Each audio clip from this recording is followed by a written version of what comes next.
Este programa llega gracias a... Con Huawei regala un abrazo de gol. Compra tu Huawei, regístrate y participa.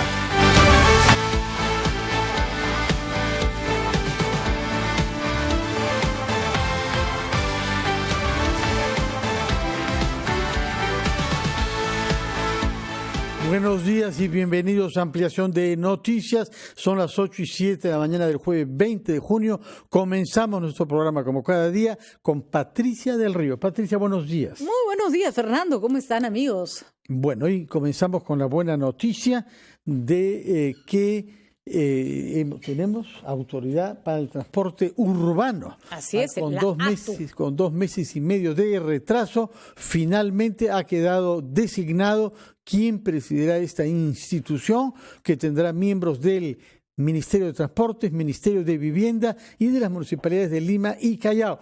Comenzamos tomando contacto con el congresista y exministro de Vivienda, Carlos Brus, que nos va a dar su opinión sobre los miembros de esta institución que él contribuyó a crear, puesto que como congresista fue uno de los que impulsó esta ley. Buenos días, Carlos Brus. ¿Aló? Bueno, parece que el congresista Carlos Brus tiene algunas dificultades de comunicarse con nosotros. Vamos a ver si logramos establecer un contacto. En todo caso, sabemos que ya está constituido el número de 8. No sé por qué es par, pero en fin, algún sabio sabrá por qué nombran instituciones que tienen que votar con número par.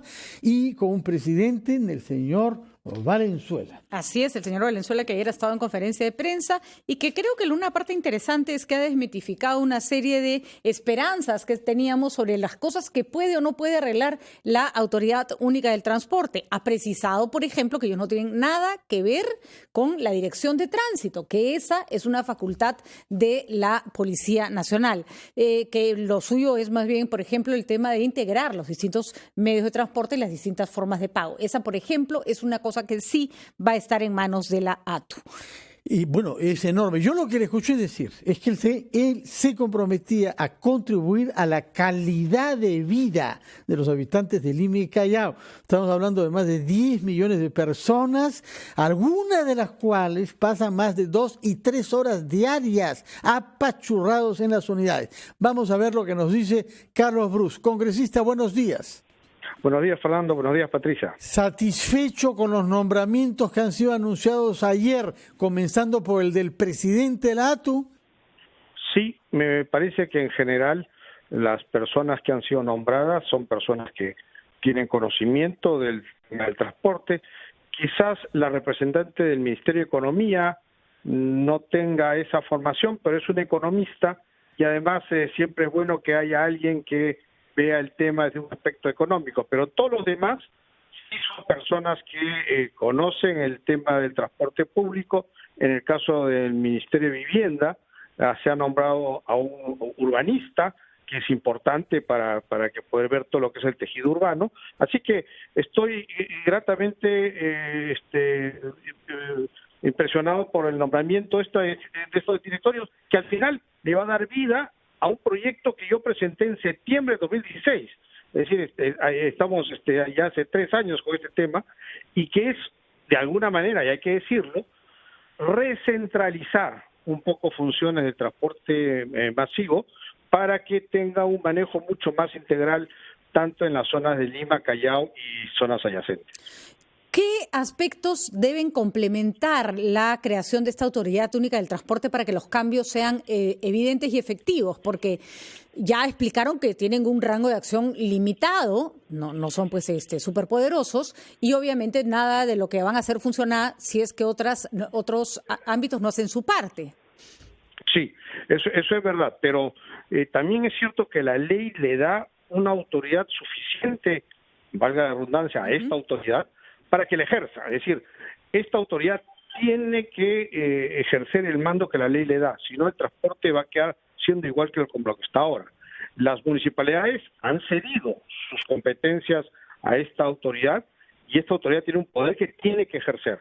Tiene que ejercer, por ejemplo, una opinión vinculante cuando hay obras que hacen los municipios que interfieren con el transporte de alguna manera. Esta autoridad inclusive puede promover inversiones en el sector de transporte público para que pueda mejorarse el mismo.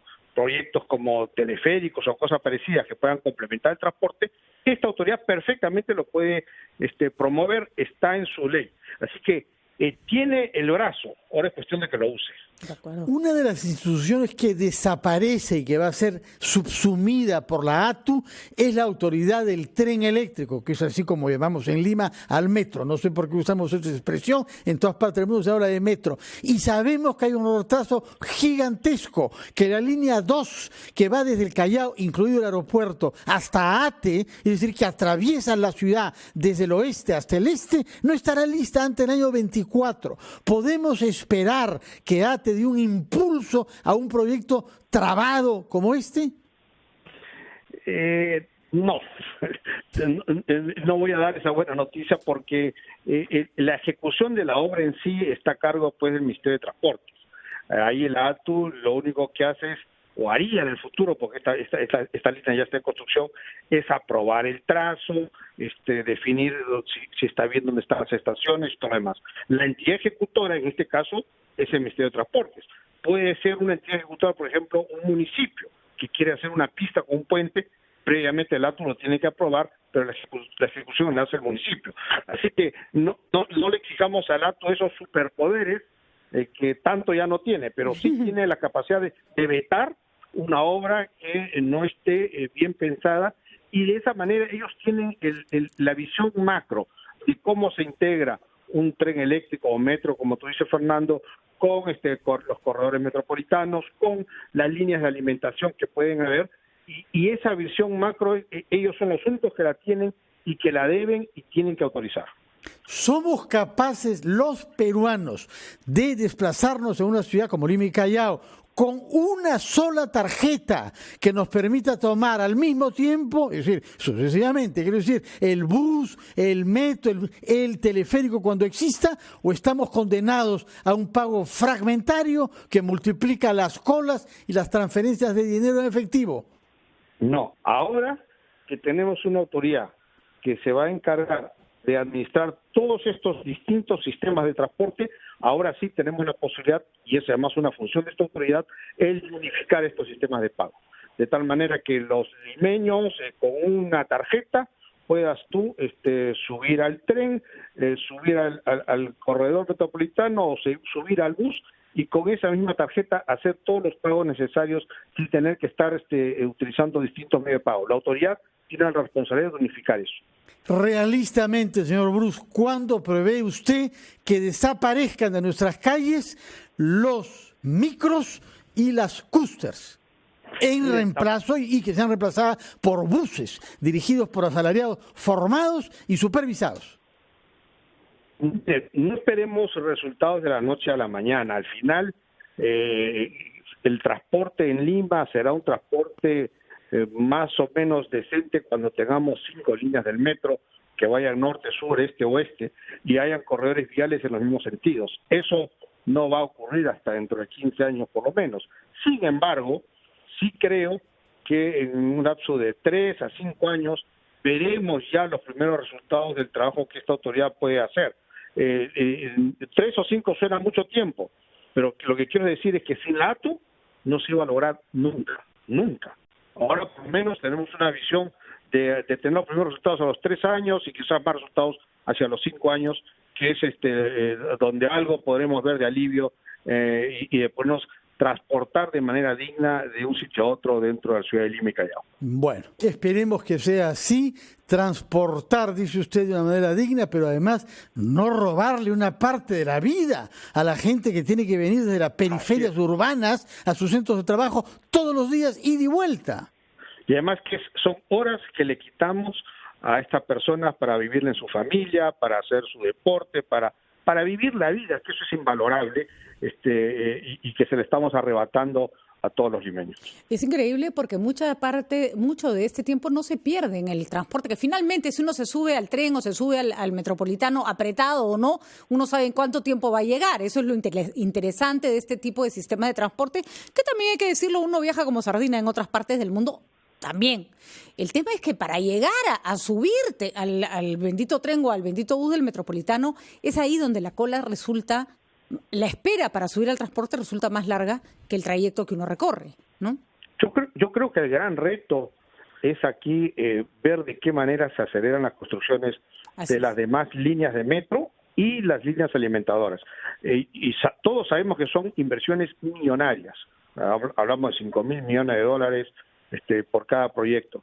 Pero si se contrata un PMO, un Project Manager Office, como se ha hecho los panamericanos, podríamos estar haciendo 2 líneas por cada gobierno y en 10 o 15 años tener un sistema de transporte decente en Lima. De lo contrario, vamos a tener que esperar 25 o 30 años. ¿Cuánto hemos gastado en Talara? ¿Cuánto íbamos a gastar en el gasoducto sur? Así es. Ese es el punto, ¿no? Que nos enfrascamos en obras que no tienen ningún sentido y dejamos de lado la calidad de vida de los ciudadanos, ¿no?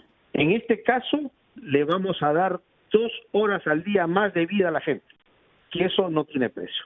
Bueno, muchas gracias por sus explicaciones, felicitaciones por lo que le corresponde como autor de la ley hace más de 2 años y medio y como también exministro de Vivienda. Muchas gracias, congresista Carlos Brus. Gracias, Fernando, gracias, Patricia. 8:18 de la mañana, vamos a hacer una pausa y regresamos a abordar otros temas, en este caso temas inevitablemente judiciales en vinculación con Odebrecht, Patricia.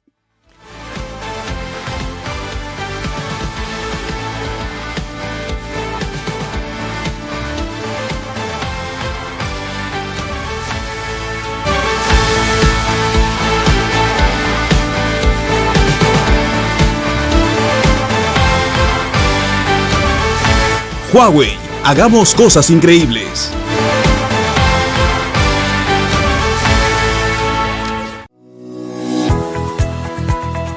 El pasaporte turístico considera un circuito desde el sector de Catarindo, en Mollendo, y va hacia todo el valle.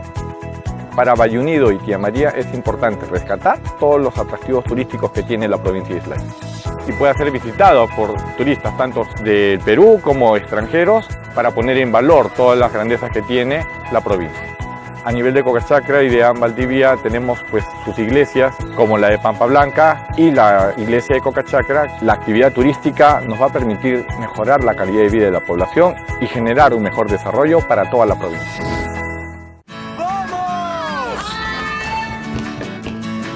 Vamos.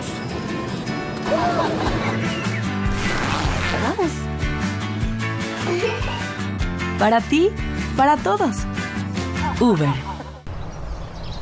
Radio Oxígeno.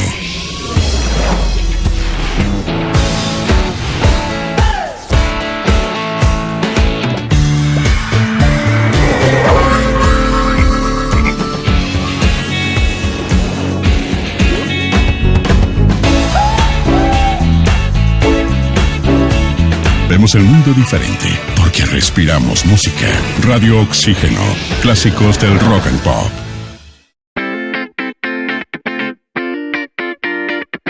Si vas a solicitar un préstamo, lo importante es que lo hagas en instituciones del sistema financiero formal. Estas instituciones te dan la garantía que tú necesitas. Tengamos mucho cuidado con los prestamistas informales, con esas personas que te están ofreciendo el dinero inmediato, pero con altas tasas de interés y con otros riesgos asociados que al final nos pueden traer muchos problemas. Para conseguir una mejor tasa de interés es muy importante que identifiques los productos que tienes. Por ejemplo, la tarjeta de crédito, tu cuenta de ahorros o tu cuenta sueldo. Si tienes los 3 productos en una sola institución, vas a poder conseguir unas tasas más bajas y un interés que más te convenga. Si no los tienes, pues estás a tiempo para poder unificarlos y poder conseguir ese préstamo que tanto quieres.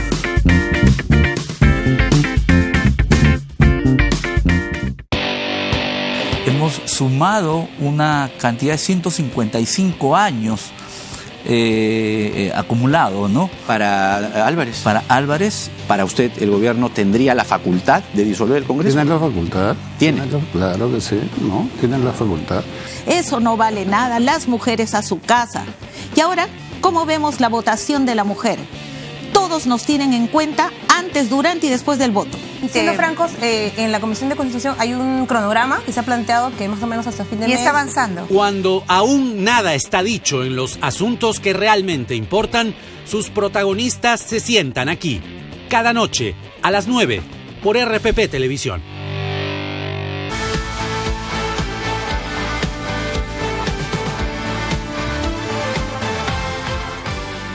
Humillación al ejército, otros al revés. Un paso y un símbolo importante para afirmar que hay que despojarse de prejuicios. Vamos a tomar contacto con el general Quiebra. Mientras tanto, general Quiebra está en línea. ¿Aló? Aló, sí, buenos días. General, usted conocerá esta polémica, una iniciativa tomada por el Ministerio de la Mujer. Ha sido interpretada por algunas personas como una humillación al ejército peruano. Curiosamente, quienes así piensan no se pronunciaron en muchos casos sobre el acta de sujeción a Montesinos, ni más recientemente sobre el hallazgo de un comandante general del ejército que robaba gasolina a su institución. Su opinión sobre esta polémica, por favor. ¿Cómo está, Fernando? Buenos días, Patricia. Buenos días. Muy buenos días. Yo creo que hay algo que quisiera empezar con algo de que usted ha hablado de historia y la historia hay que tenerla en cuenta. No volvamos a cometer el mismo error.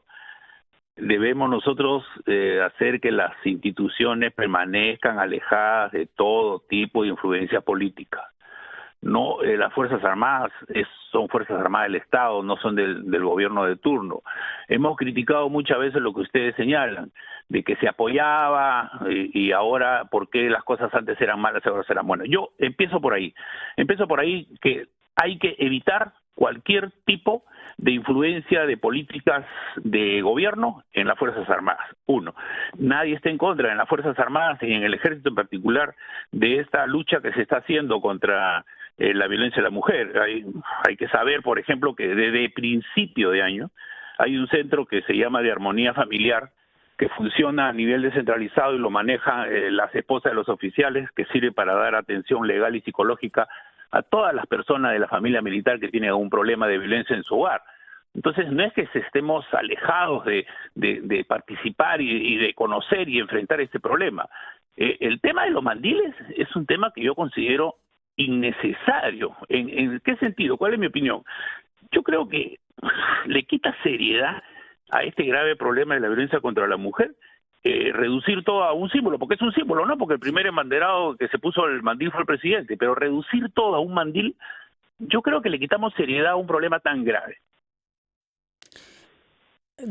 Señor, que ahora una pregunta. ¿Estamos ante una política de gobierno o esta es más bien una política de Estado, un tema social que debiéramos empujar todos, incluso las Fuerzas Armadas? Y entiendo en que efectivamente un mandil no resuelve nada y que incluso el gesto o la medida podría haber sido mejorada por algo menos cliché, ¿no? No tiene que ser rosado, no tiene que ser un mandil de cocina. Esa parte me parece que atendibles las quejas. Pero es tan grave que el ejército apoye con algún gesto, además de las medidas que ya hacen, esta lucha contra la violencia contra la mujer. ¿Por qué hacer? No lo digo porque hayan sido sus palabras, pero hay gente que habla de humillación, de un horror, como si los pobres personas que se han parado con las mejores intenciones para tomarse la foto hubieran hecho algo deshonroso. Sí, pero hay que tener en cuenta algunas reglas que hay al interior de los institutos, ¿no? Nosotros tenemos una regla que es que el uniforme se respete en toda ocasión. ¿Y por qué sería una falta de respeto poner su mandil? Y yo te diría a ti, ¿qué opinarías tú de un militar que está uniformado en la calle y lo ves con la camisa afuera? ¿O lo ves caminando con el uniforme en estado de ebriedad? Bueno, fíjese, o lo ves con un chaleco de colores. Fíjese, general, que usted sabe que yo lo respeto muchísimo. Es que eso vemos todo el día. Borrachos con uniforme, policías y miembros de las Fuerzas Armadas han hecho escándalos. Nunca he visto que se genere un escándalo como el del mandil rosado. Ni a nadie hacer la crítica y la queja que con razón debiera hacerse por la camisa afuera o por la borrachera, que efectivamente sí hay, y hay a montones. O sea, es curioso, porque justamente el ejemplo que usted pone me da la razón. Yo creo que todo está bien, las charlas están bien, pero colocarle un mandil al uniforme yo creo que no está bien. Ese es mi opinión. De acuerdo, esa es por eso le decía, la forma puede ser discutible. El fondo el hecho de que haya un gesto en favor de la lucha de la violencia contra la mujer. Fíjese, gestos hay. Se realizan talleres. Era la ceremonia de inauguración de los talleres de orientación para que el personal pueda tener conocimiento de cómo se enfrenta esta lucha. Si nosotros dijéramos que no se quiere apoyar, no autorizaríamos la realización del taller. Pero llega la ministra y la ministra hace esto. Yo creo que más es ¿sabes qué pasa? Que cuando tú haces una política pública donde generas con una forma, le quitas el sentido al fondo y generas que exista gente a favor y gente en contra, ya esa política no va a tener éxito. La idea es que la política pública tenga el apoyo de la gran mayoría o de todos. Ahora, yo creo que en este caso, ese punto me parece... por una forma, yo creo que estamos quitándole la seriedad a un programa que debe tener mayor profundidad y mayor forma de enfrentar lo que no se está haciendo. Totalmente atendible el argumento. Ahora, sabemos de los esfuerzos que hacen las Fuerzas Armadas para combatir el tema del machismo, que está presente en todas las instituciones, en una institución castrense con mayor razón por la historia y por la tradición que han tenido. Eso es una realidad de la que no tienen la culpa, digamos. Pero sí es interesante que esos esfuerzos que están haciendo hacia adentro, tal vez como propia iniciativa, también tengan una mirada hacia afuera, que no venga la ministra a ponerles un mandil, sino que nos enteremos que existen estos talleres. Eso también sería interesante, ¿no es cierto? Tal vez ahí falta reforzar un poco el trabajo, ¿no? En eso coincidimos totalmente. Si la ministra hubiera ido a señalar que mira cómo estamos haciendo al interior del ejército los talleres para orientar a la gente, mira lo que han hecho, un centro de armonía familiar, mira lo que se está en trabajo, bestial. Entonces se difunde lo que se está haciendo al interior de una institución que no es ajena a los problemas que tenemos. Pero, como te digo, la forma mata todo el fondo, lamentablemente. Aquello que mata, según usted, lo que le disgusta de este taller y de este acto simbólico, es que lleven un mandil en un ejercicio de cocina para proteger el uniforme justamente, o es que el mandil sea rosado, general Quiabra. El mandil puede ser de cualquier color. Usted no necesita ponerle un mandil a un hombre para decir que va a respetar a la mujer. O sea, el símbolo de este programa es el mandil. El símbolo, o sea, ¿cuál es el mensaje? Que si usted le pone a un hombre un mandil, lo transforma en un defensor a muerte de la mujer. Yo creo que estamos minimizando el problema. Y ahí, en esa minimización del problema, en esa forma de enfrentar el problema, es que generamos posiciones a favor y en contra. Muy bien. Hay que reconocer, también hay que decirlo, que por ejemplo en el Día del Padre se hizo un video muy bonito del Ministerio de Defensa desde el BRAEM, con los chicos que saludaban a sus padres desde el BRAEM, y había en el video chicos y chicas. Y eso, hay que decirlo, me parece que son puntos que hay que resaltar también. Patricia, desde el año 97...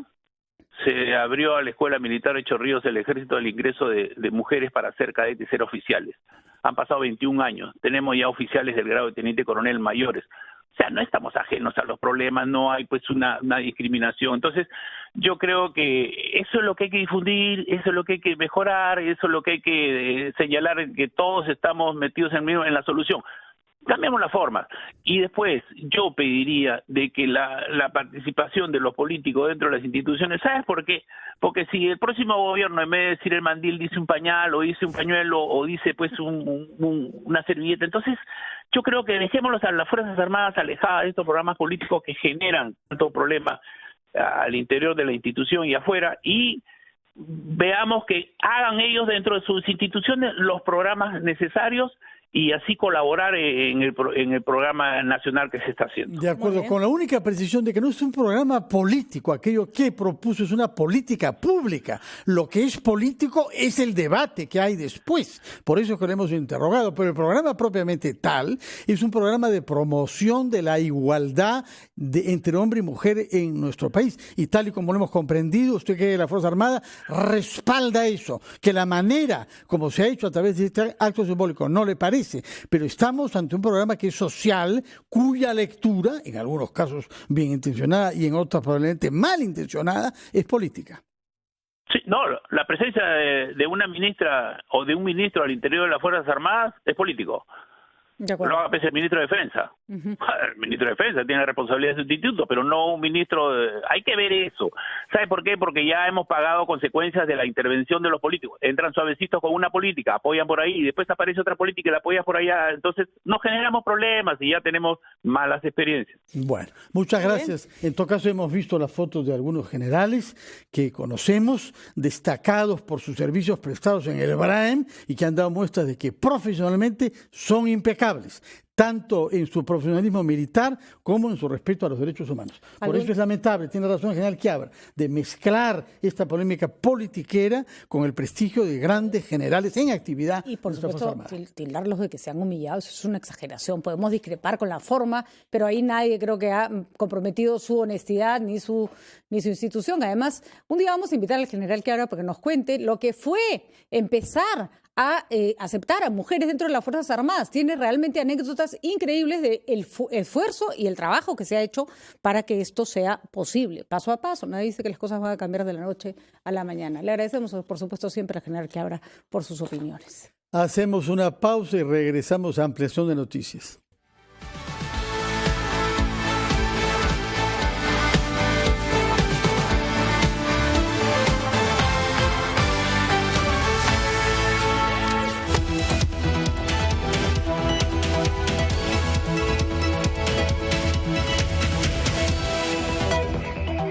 Puente Piedra, un grupo de vecinos y dirigentes realizaron una nueva marcha para exigir que se anulen los contratos del peaje.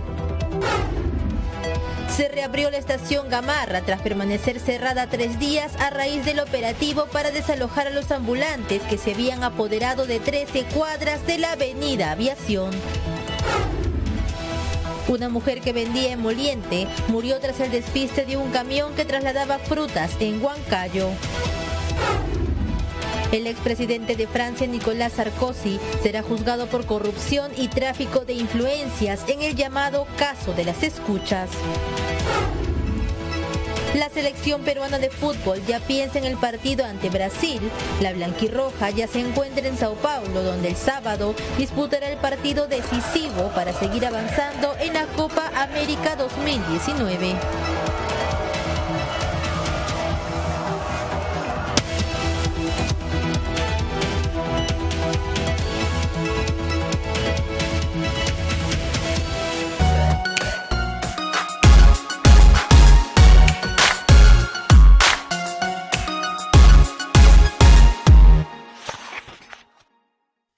Uno de mis libros favoritos es Música de Cañerías, de Charles Bukowski.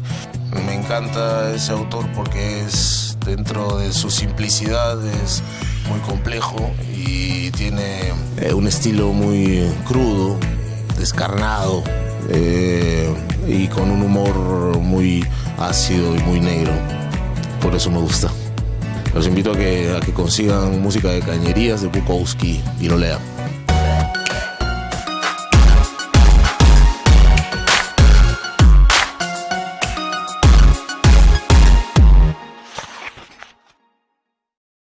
Disfruta la mejor colección de novelas clásicas en audio ahora en RPP Player. Entra a rpp.p, busca mi novela favorita, dale clic y listo. 15 obras de la literatura clásica con los comentarios del premio Nobel Mario Vargas Llosa. Mi novela favorita. RPP Player. Pon el tiempo en tus manos.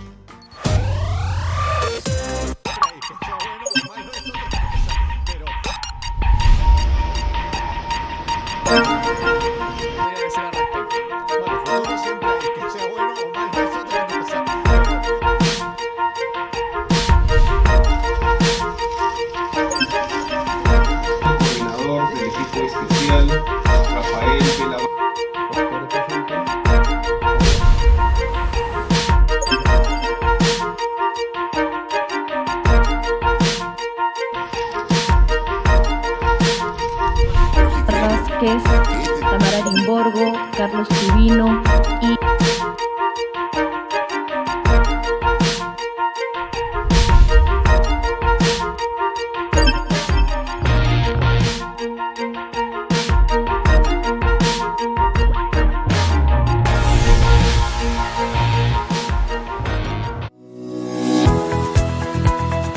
El pasaporte turístico considera un circuito desde el sector de Catarindo, en Mollendo, y va hacia todo el valle. Para Valle Unido y Tía María es importante rescatar todos los atractivos turísticos que tiene la provincia de Islay y pueda ser visitado por turistas tanto del Perú como extranjeros para poner en valor todas las grandezas que tiene la provincia. A nivel de Cocachacra y de Valdivia tenemos pues sus iglesias como la de Pampa Blanca y la iglesia de Cocachacra. La actividad turística nos va a permitir mejorar la calidad de vida de la población y generar un mejor desarrollo para toda la provincia. Tres sujetos armados nos están asaltando.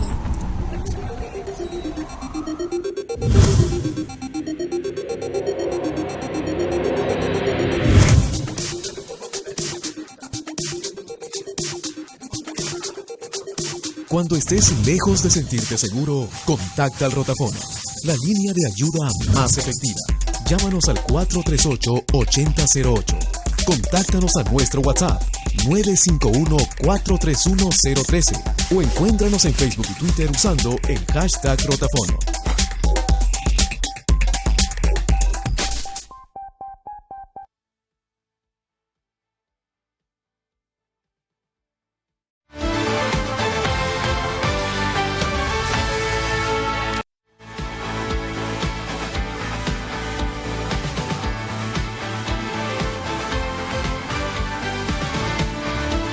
Son las 8:38 de la mañana y recibimos ahora a dos procuradores especializados en el tema lavajato, el procurador Jorge Ramírez y Silvana Carrión.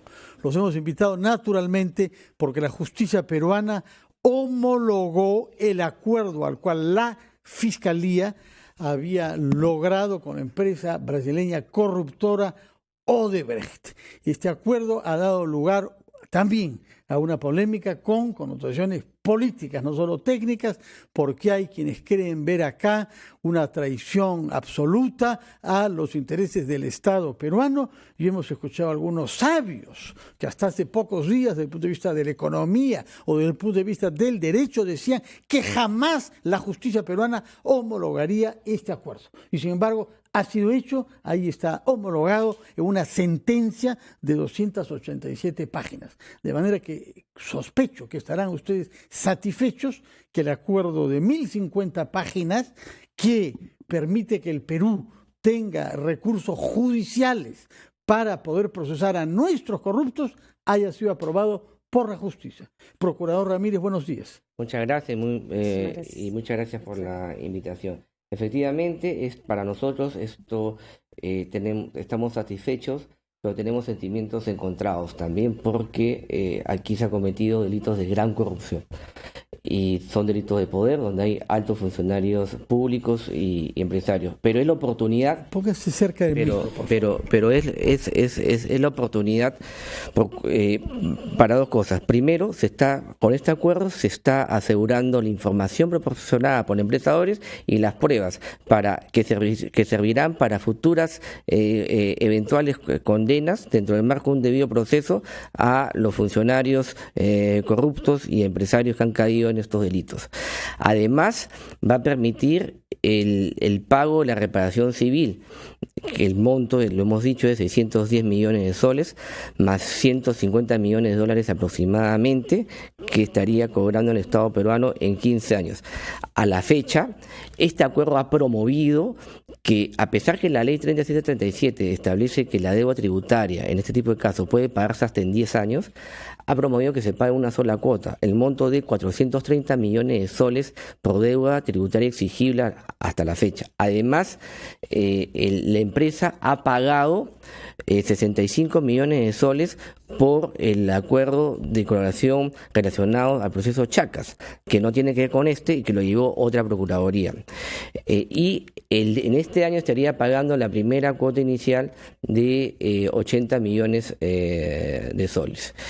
Bien, dicho esto, creemos que el Estado va a poder, las reparaciones civiles es una oportunidad para que sí sean pagadas. Fíjese usted, las reparaciones civiles no se han venido pagando en la historia judicial de la República. se paga muy poco. En los casos de, tengo entendido, de Fujimori y Montesinos, aproximadamente por montos que van de 50 a 60 millones, se paga menos del 1%. También algunos terroristas. Efectivamente. Entonces, esta cuota inicial de reparación civil de 80 millones de soles representa el monto más alto que se va a pagar en la historia de la República por actos de corrupción. Resumiendo, usted dice sentimientos encontrados porque, como todo acuerdo, supone hacer algunas concesiones, y esas son que los corruptos brasileños sean vistos por su país, siempre y cuando nos permitan juzgar a los nuestros. Procuradora Carrión, ¿cuáles son sus sentimientos respecto del acuerdo y de lo nuevo, que es la homologación hecha por la justicia? Es un buen acuerdo, o sea, nosotros estamos satisfechos con el resultado, es un buen acuerdo, así es un buen avance, digamos, en la lucha contra la corrupción. Esto evidencia además el trabajo conjunto que desde que asumimos la gestión en la Procuraduría hemos tratado de hacer conjuntamente con la Fiscalía quien ha marcado y que han liderado este acuerdo de colaboración, ha tenido un papel preponderante, pero también la Procuraduría coadyuvando, digamos, en este esfuerzo. Calculando porque, sobre todo los montos. Nosotros los montos de reparación civil y la Fiscalía lo que corresponde al tema penal, marcando, digamos, los fácticos o los hechos sobre los cuales se debe calcular la reparación civil. Pero ¿por qué es importante este acuerdo? Y por qué al inicio justo de su intervención decía que no se debía aprobar, que alguien había dicho que no se debía aprobar. Este es un buen acuerdo. La aprobación significa que toda la prueba que ya fue entregada finalmente sea validada, legitimada e ingresada a los procesos judiciales. En este año tenga por seguridad que la Fiscalía va a presentar varias acusaciones, ¿no? Este mismo año. Este año, ¿no? Porque, contra corruptos peruanos. Contra corruptos peruanos, porque casualmente los plazos de esas investigaciones fiscales también van corriendo y también se vencen en este año y el próximo. Entonces, la prueba ingresada vía el acuerdo de colaboración es importante para que sea trasladada a esos procesos. Entonces, resultado número 1, tenemos prueba asegurada para los procesos que la Fiscalía enfrenta. Pero que no han llegado todavía. Documentos y documentos digitales nos han prometido, pero no los hemos visto. No, lo que pasa es que hay que diferenciar. Hay documentos que la empresa ya viene entregando durante estos 2 años, que la Fiscalía ha utilizado, digamos, en las carpetas fiscales, pero que necesitaba ser convalidada, legitimado, que necesitaba ser aprobada dentro de este acuerdo de colaboración para que luego puedan también ser utilizadas en las acusaciones que la Fiscalía tiene. Eso en un primer momento. Y parte del acuerdo es también que la información a la que se ha comprometido a entregar la empresa de aquí en adelante, porque conforme lo ha dicho también la Fiscalía, el fiscal Vela, ayer en la conferencia, este es un acuerdo dinámico, un acuerdo continuo, en la cual la empresa va a seguir proporcionando información. Entonces, es lo que ya tenemos y lo que viene, con información, documentos, declaraciones de los ejecutivos, ¿no? Van a programarse también más declaraciones en Brasil para traer más información. Y eso por el lado de las investigaciones penales. Y por el lado de la reparación civil es una oportunidad importante en donde se ha fijado una reparación civil la más alta en temas de corrupción y donde se va a recibir una primera cuota de reparación civil también la más alta en materia de corrupción. Entonces, la colaboración ha sido un instrumento eficaz en temas penales, pero también para la recuperación civil. Vamos a ir a una pausa y regresaremos para que contesten a otros argumentos que se esgrimen contra el acuerdo, uno de los cuales no tiene tanto que ver con el monto, sino con el plazo de 15 años dado para que ese monto sea pagado al Estado peruano. Hay quienes ven ahí la prueba contundente de que se ha querido favorecer a Odebrecht y que se le ha tratado con una suavidad que choca con aquello que merecía. Nos lo explican después de la pausa.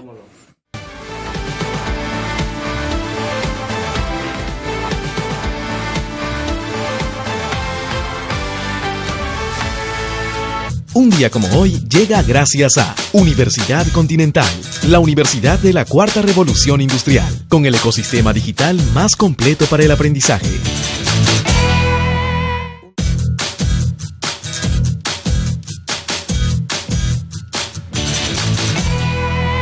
Un día como hoy, 20 de junio, en 1811, Francisco Antonio de Sela da el primer grito libertario del Perú en la ciudad de Tacna, enfrentándose al gobierno del virrey Abascal. Cela dirige grupos armados de criollos, mestizos e indios independentistas, con quienes logra ocupar cuarteles realistas en la ciudad. Ante el éxito inicial, Cela se proclama comandante de las Fuerzas Unidas de América. Y aunque se esperaba la adhesión de otros grupos rebeldes, la derrota de las tropas libertarias argentinas en la batalla de Huaqui frustra los planes de avance, por lo que el levantamiento tacneño no tarda en caer. 50 años después, un día como hoy, en 1861, nace el notable bioquímico británico Frederick Gowland Hopkins, Premio Nobel de Fisiología o Medicina de 1929. Gowland Hopkins estudia en la Universidad de Londres y se convierte en el primer profesor de bioquímica de la Universidad de Cambridge entre 1914 y 1943. Es conocido por sus aportes al conocimiento de las vitaminas, reconociendo estas como sustancias elementales que el cuerpo humano necesita recibir de la dieta y cuya falta produce enfermedades. Asimismo, descubre la presencia de las vitaminas A y D en la leche, relacionando el consumo de lácteos al crecimiento. Fallece en Cambridge a los 86 años. Esto sucedió un 20 de junio, un día como hoy. Un día como hoy llegó gracias a Universidad Continental, la universidad de la Cuarta Revolución Industrial, con el ecosistema digital más completo para el aprendizaje. Es momento de un café de noticias. 1. Hoy la Comisión de Constitución del Congreso continúa con el debate de la reforma política. Se revisa hoy el segundo proyecto relacionado a la inscripción y a la cancelación de las organizaciones políticas. 2.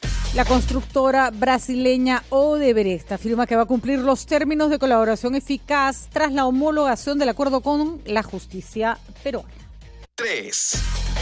La Autoridad de Transporte Urbano comienza a trabajar desde hoy. Su primera función será integrar el sistema de transporte en Lima y el Callao, que son una sola ciudad. 4. Hoy se conmemora el Día Mundial de los Refugiados. Debido a la crisis venezolana, el Perú es el segundo país en el mundo con más solicitudes de asilo, según ACNUR. 5. Y el defensa central de la selección peruana de fútbol, Carlos Zambrano, es duda para el partido contra Brasil por una lesión en el aductor. ¡Qué buen café de noticias! Este no es solo un teléfono. Es un teléfono con super cámara. Su superpoder, una súper sensible cámara Leica cuádruple. Este zoom periscópico te acerca a las cosas que amas.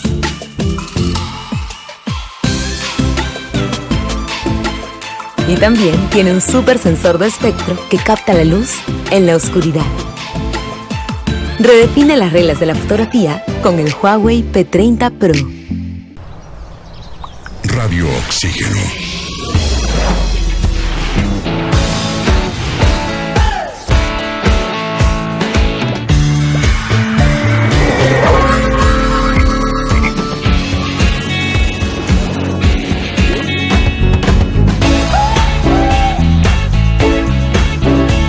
Vemos el mundo diferente porque respiramos música. Radio Oxígeno, clásicos del rock and pop.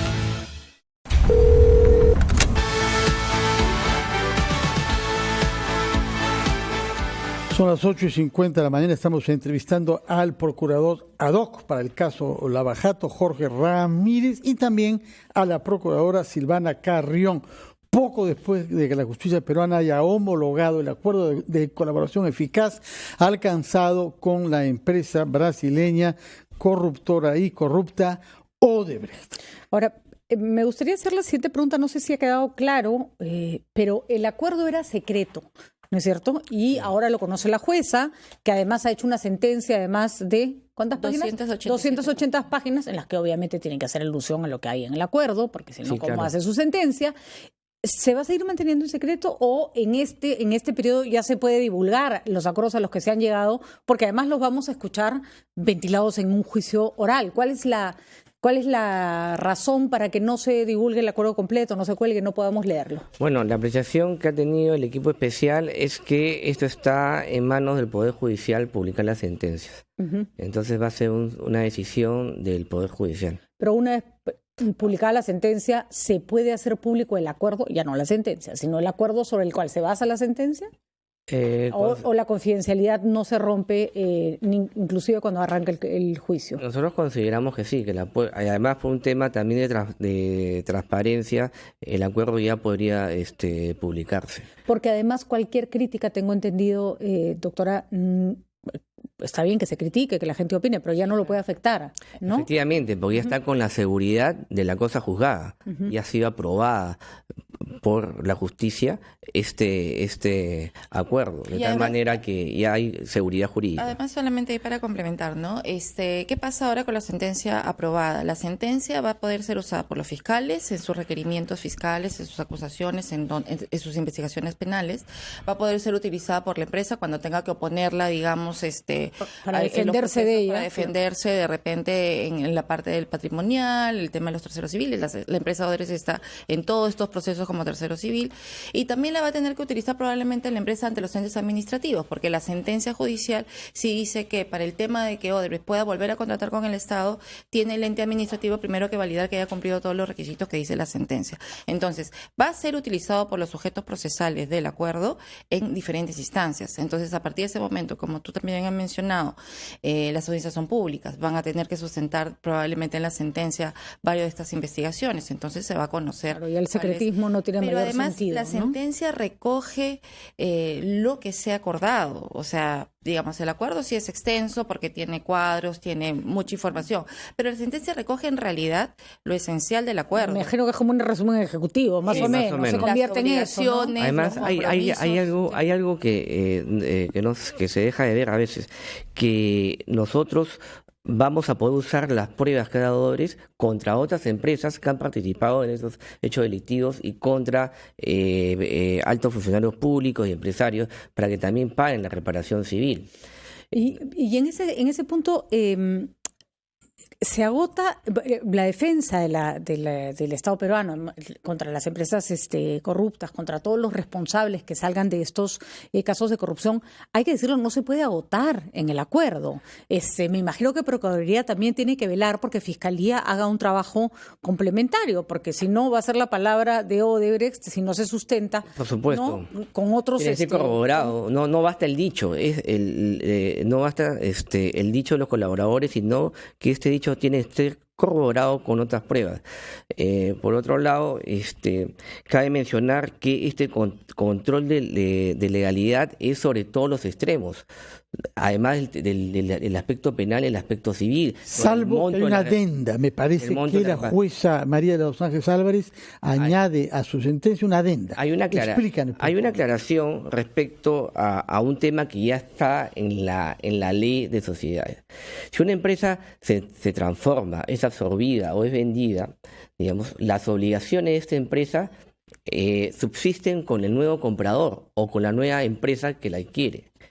¿Eso es el tema de la adenda? Pero nosotros hicimos, por la magnitud del acuerdo, consideramos necesario en su momento hacer esta precisión y aclaración, ¿no? Respecto a los arbitrajes, por ejemplo, se ha precisado que en principio, si no llegan los procuradores competentes que están viendo los arbitrajes en los diferentes proyectos a un acuerdo con la empresa, el procurador a cargo del arbitraje puede usar las pruebas e información que ha otorgado Odebrecht contra la empresa en el proceso arbitral.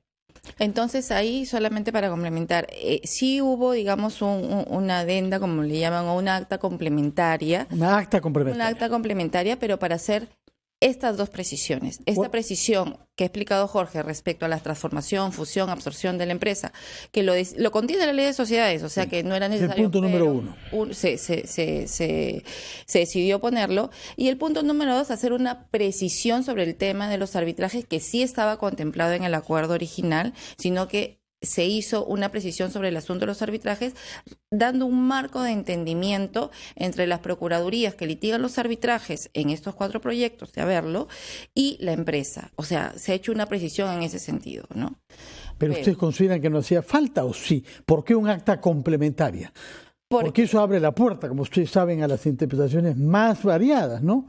Hay una sentencia de 258 páginas más un acta complementaria. No es así. Lo que pasa es que el acuerdo, hay un acuerdo original, hay esta acta complementaria, todo se ha sustentado durante la audiencia, han sido 16 audiencias, en una de las audiencias se introdujo esta acta complementaria, entonces esta acta forma parte del acuerdo y está contenido en la sentencia judicial que ha homologado, que finalmente... Y algo adicional que, permíteme, Silvana, es un fideicomiso que se ha establecido para garantizar el pago de la reparación civil, que va a ser alimentado por durante los primeros 5 años por el 5% de los ingresos que tenga Constructora Norberto Odebrecht y el 7% durante los primeros 5 años y el 7% de los ingresos que tenga esta constructora a partir del 6º año. Ingresos tanto de contratos públicos o privados. Es decir, si contrata con una mina, se tiene que retener el 5%. Luego no puede recibir dividendos, repartición de utilidades, porque el 100% de los dividendos se va al fideicomiso. Y si van a vender a una propiedad o un activo, se le retiene el 25%. Una pregunta concreta y rápida. Por un monto, siempre y cuando el activo sea superior a $3 millones. El comercio indica hoy día que hay 55 procesos de colaboración eficaz por el caso Lavajato, 50 con personas naturales, 5 con personas jurídicas. Sabemos que ya más allá de Odebrecht está OAS, están otras empresas participando.